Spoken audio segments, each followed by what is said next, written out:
Hello guys, कैसे हो? सब अच्छे होंगे। देखो, मैं अभी 3 दिन से गई थी सातारा। तो मैं ज़्यादा कुछ वैसे वीडियो डाली थी, आप लोग को मालूम भी है। और मैं कल रात को आ चुकी हूँ। तो अब मैं मेरे ट्रिप पूरा हो गया है। और देखो, जो मेरी मतलब बहुत बहुत मज़ा आई मुझे, बहुत मज़ा आई। इतने इतने दूर और इतने अच्छा है, मतलब बहुत अच्छा था घूमना हम लोग का। और मेरे साथ जो फ्रेंड लोग थे वो भी बहुत अच्छे थे, बहुत अच्छी थी। मतलब ऐसे थे कि जैसे अच्छे दोस्ती की जैसे लाइफ के थे।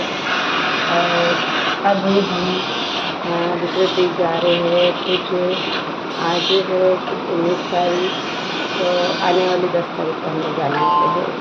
और वो ट्रिप मैंने आपको बताया कि हैदराबाद की है। तो मेरी ट्रिप अभी हैदराबाद की 10 तारीख को है।